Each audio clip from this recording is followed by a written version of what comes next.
então continuar analisando o nosso país, né, galera? Nós pegamos aí um período regencial, falamos dos aspectos políticos que o compunham. Primeira regência, que é a regência trina provisória, regência trina permanente, onde vai ser feito o ato adicional em 1834, é bom vocês lembrarem disso. No ano de 1834, nós teremos a nossa primeira modificação constitucional, e aí, a partir de 35, né, nós temos aí o regente Padre Feijó, ou Diogo Feijó, e depois nós temos o regente Araújo Lima. O regente Diogo Feijó, liberal brasileiro, o regente Araújo Lima, português, né, mais voltado para essa ala dos conservadores aí. E durante esse período que vai de 1830 até 1840, o Brasil passou por uma série de movimentações políticas de norte a sul do Brasil, né?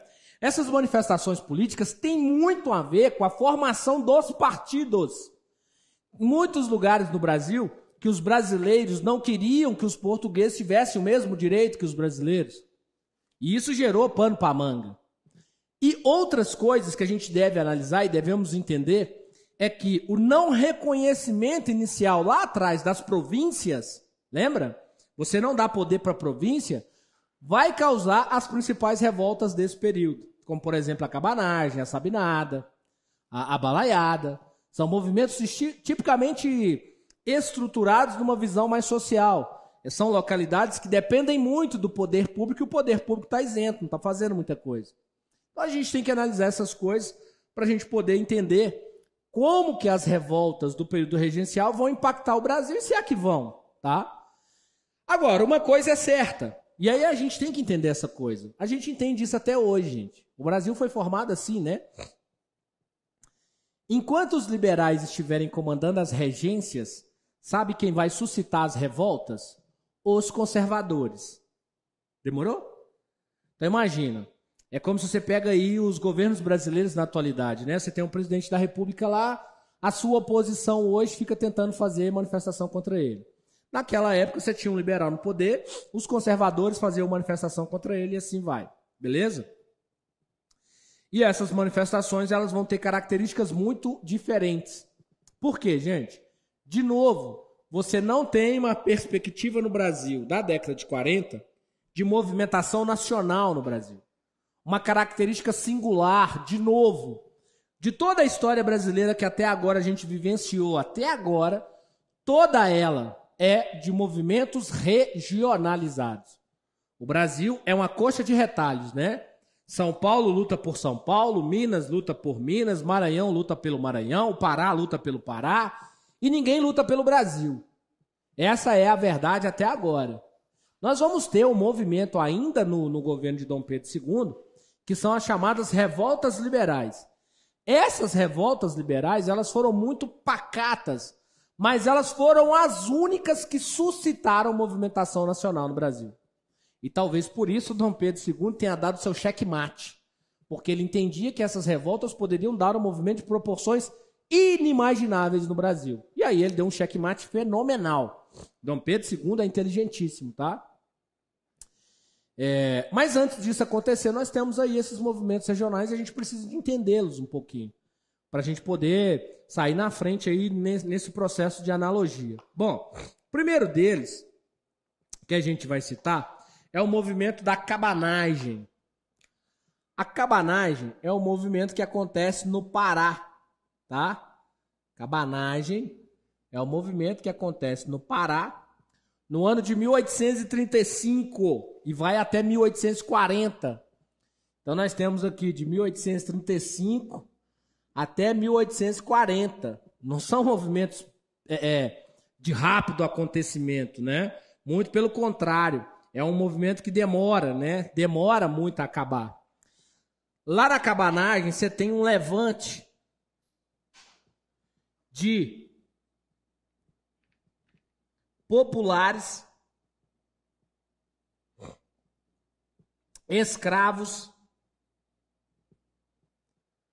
Professor, mas populares e escravos não são a mesma coisa? Não. Escravos, automaticamente, são aqueles que ainda permanecem no jugo da escravidão. Os populares aqui podem ser brancos pobres, por exemplo, né? A gente poderia colocar aí os indígenas, Então você tem um movimento de populares, escravos, indígenas. Vamos pegar a região do Pará, né? Maranhão, Grão-Pará lá, era a região que você produzia droga do sertão há muito tempo, lembra? E aí esses caras estão rebelando. O trem foi tão severo, mas tão severo, que na cabanagem o Estado matou, não vou colocar o Estado aqui, mas nós vamos ter mais de 30 mil mortos no estado do Pará. Mais de 30 mil mortos. É, sem sombra de dúvida, a revolta regencial mais sangrenta do processo aí, tá? É o período mais sangrento desse período. E por que esses caras lutavam? Nesse movimento, né? Eles lutavam pela independência da região.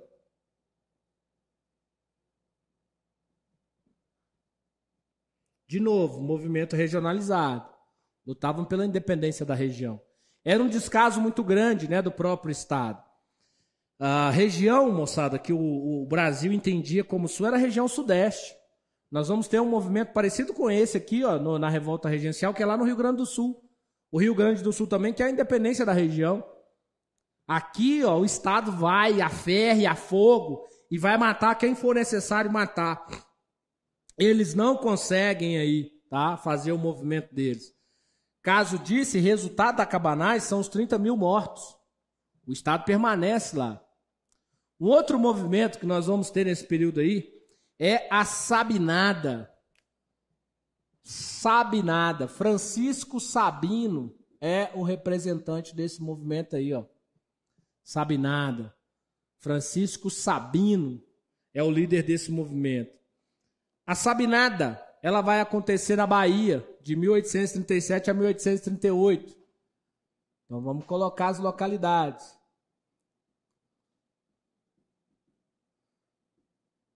Para que é importante a gente saber as localidades? Para vocês entenderem que os movimentos são regionais. E aí a gente tem problema quando tem movimento regional, né? O que a galera queria, né? Nós estamos falando aí de uma revolução ou de uma rebelião liberal comandada aí pelo Francisco Sabino. Nós podemos colocar aqui, ó, Sabinada. É um movimento.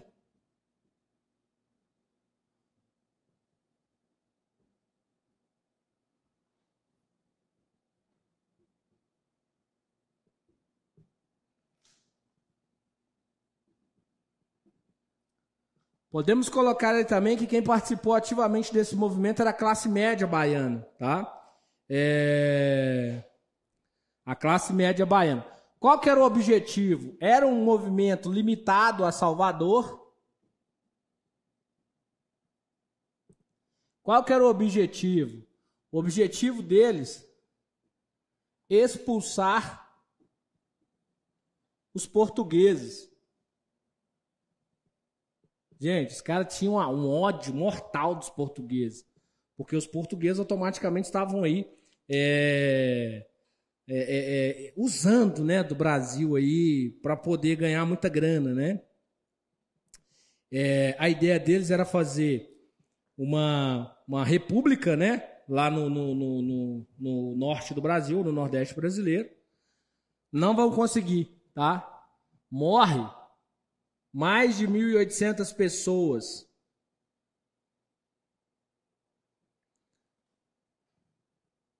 Ah, mas por que você coloca o número de mortos? Nem todos a gente coloca em alguns só para vocês entenderem que não tinha lesco-lesco. A coroa portuguesa, ela dava um jeito, né? Não vão deixar aí a parada acontecer, né?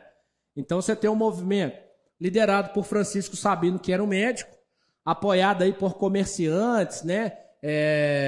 Por pessoas da classe média, artesãos. Foi limitado a Salvador. Tinha como objetivo expulsar os portugueses. Morreu mais de 1.800 pessoas e os portugueses não foram expulsos. Beleza? Nós vamos ter aí um outro movimento. Nós temos ali a Sabinada. Agora nós vamos ter um outro movimento. São 5, né? Nós estamos aí no terceiro. Qual outro movimento vai acontecer, professor? A Balaiada. Balaiada. Francisco Balaio, né? Também. Eles gostavam de pôr o nome de Francisco nos fins nessa época. 1838 a 1841.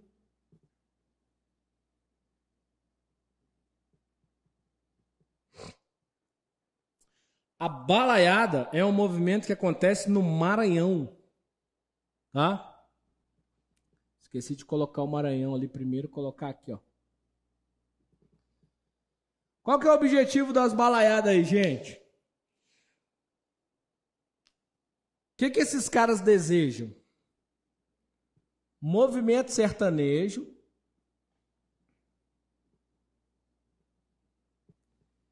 que queria o fim da Guarda Nacional. A Guarda Nacional tinha acabado de ser criada, lembra? Por que esses caras querem o fim da Guarda Nacional, né? Deve ser porque a Guarda Nacional era muito carinhosa.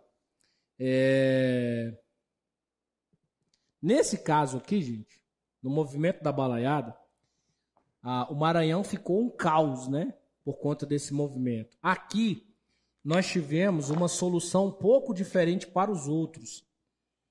A solução aqui, ó, foi enviar o Luiz Alves e Lima, né? O famoso Duque de Caxias.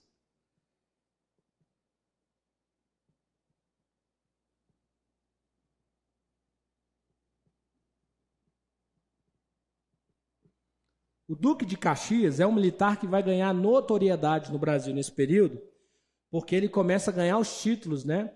Luiz Rodrigues Alves e Silva, né? Esse é o nome dele.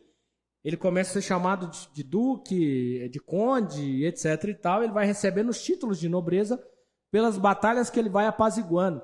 A primeira delas é a balaiada. Ele se torna o representante do Estado lá no Maranhão e com força ele acaba com o movimento da balaiada, que é o movimento sertanejo.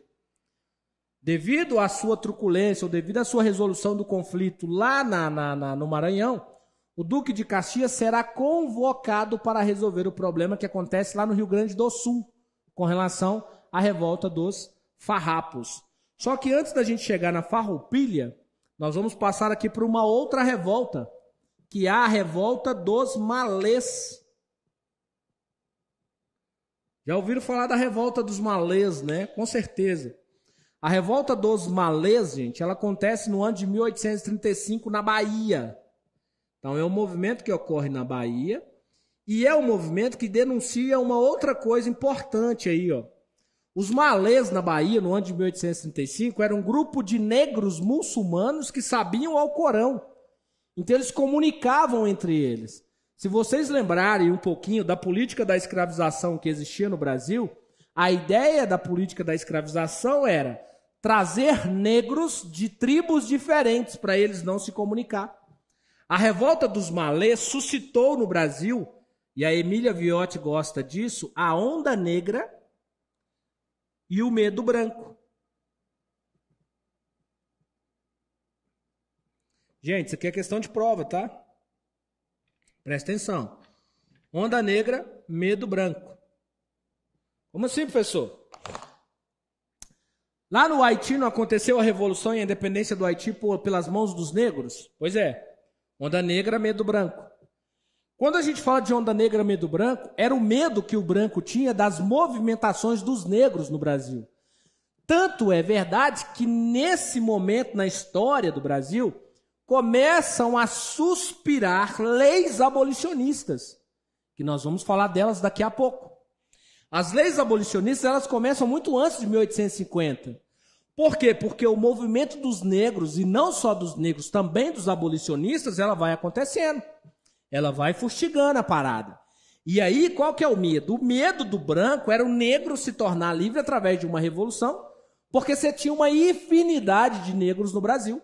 É uma população gigantesca que pode usar o branco como exemplo. Como assim, Anderson? O pior, gente, ou talvez o principal medo dos brancos, era receber o que eles faziam com os negros.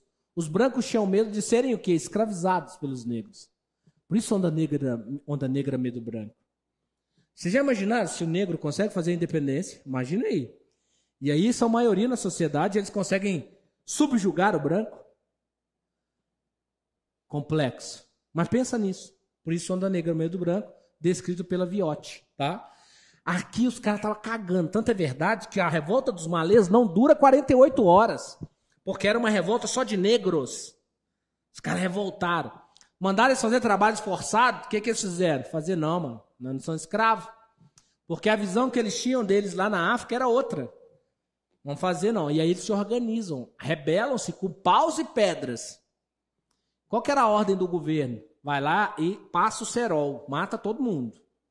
Não deixa pedra sobre... Tanto é verdade que esse assunto, revolta dos malês, é um assunto que parece ou começa a aparecer nos livros didáticos de história a partir da década de 80, mano. Não estudava isso no Brasil. Você começa a estudar isso agora. Inclusive, nós tivemos aí, né, e eu vou falar disso aí também, um cara que agora fez um processo, um negro fez um processo no Brasil e conseguiu libertar mais de 150 escravos. Na época da escravidão, tá? É linda a história, mas enfim, olha que doideira. Então eles vão lá e acabam com isso. Aí outra, na Bahia, gente. A Bahia era o principal reduto de escravos que o Brasil tinha. Não se esqueçam que todos os navios negreiros aportavam ali. Lá em Salvador, né? Não tem Salvador? O Pelourinho, no Salvador? Vamos ao Pelourinho, Salvador! O Galvão Bueno fala isso direto quando a seleção brasileira está jogando. Vamos no Olodum! Ninguém sabe o que representa um Pelourinho historicamente de verdade, senão não iam para lá para sambar, fazer qualquer coisa ali. Aquilo ali era para você fazer igual fizeram no campo de concentração nazista, cerca, coloca as fotos, para todo mundo lembrar da escravidão ali, para ninguém nunca mais fazer o que fizeram ali. No Brasil a gente faz samba, o Galvão mostra o SBT, a Globo. Vamos ao Pelourinho, Salvador! A cidade que mais entrou, gente, 4 milhões de negros é a estimativa que entraram no Brasil para serem escravizados. Então é muita gente. Então a gente tem que tomar cuidado com o que a gente faz. Bom, e o último, e talvez o mais importante desse período no sentido do resultado, é a Revolução Farroupilha, né? Que ela começa no ano de 1835 e vai até 1845. São 10 anos do pau quebrando. A Revolução Farroupilha, gente, ela tem muita diferença das outras. Por quê? A Revolução Farroupilha, no Rio Grande do Sul, ela automaticamente ela tem uma conotação um tanto quanto diferente das outras. Por quê? Primeiro, os farrapos, como eram chamados aqueles que lutavam, eram farrapos armados. Os farrapos tinham liderança internacional. Vocês devem lembrar que aqui nós temos Giuseppe Garibaldi e Anita Garibaldi. Você já deve ter visto aí na Rede Globo a Casa das 7 Mulheres. Anita e José Garibaldi são italianos. O Sul é um reduto de... Presta atenção no que eu vou dizer, tá, gente? Muita calma nessa hora, muita cora, quer essa calma. O Rio Grande do Sul é um reduto de arianos. Isso lá no século XX vai fazer mais sentido. Mas no Sul você tem muito alemão, você tem muito italiano. Lembra que esse povo acha que eles são maior que todo mundo no mundo, lembra? É o dos Mussolini, o do Hitler. Então você tem uma diferença aí do tratamento. No Sul o pau vai quebrar. Primeiro porque eles são armados, então eles vão enfrentar o governo de peito aberto. Não só vão enfrentar o governo, como eles vão institucionalizar repúblicas. Criaram as repúblicas de Juliana e Santa Catarina e a República do Rio Grande do Sul. E a República do Rio Grande do Sul. Esses caras separaram do Brasil. Beleza? Para esse conflito aqui, enviaram o pacificador.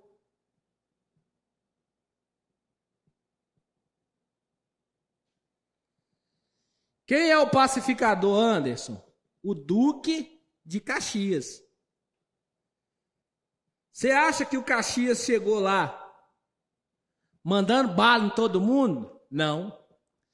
O pacificador teve que negociar.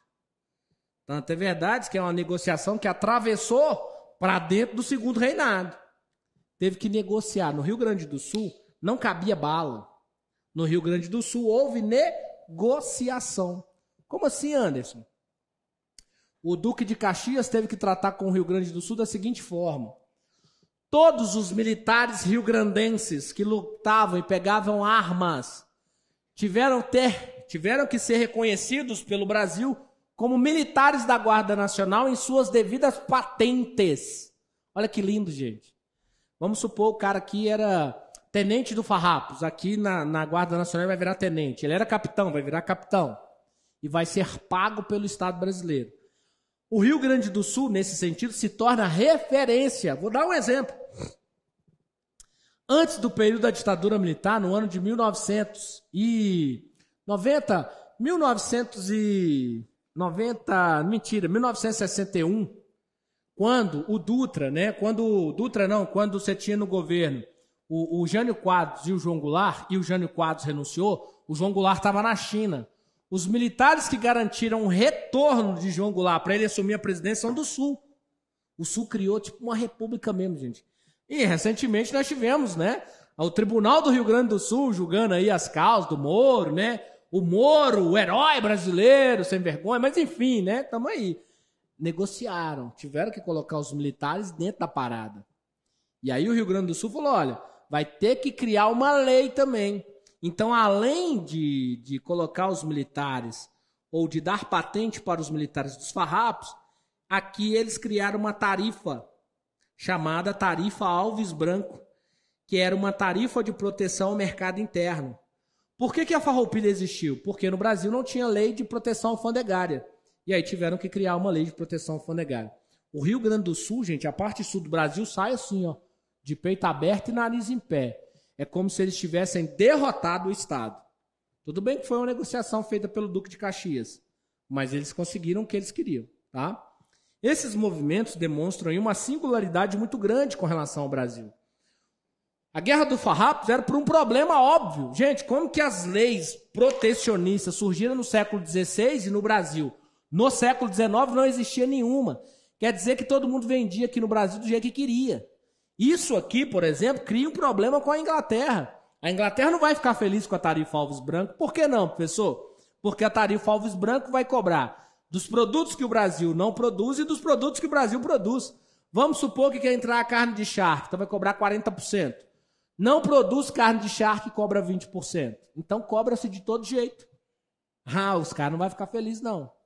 Mas, enfim, os desdobramentos disso nós vamos ver no segundo reinado, que é quando Dom Pedro II se torna da maioridade. Tá? Até lá.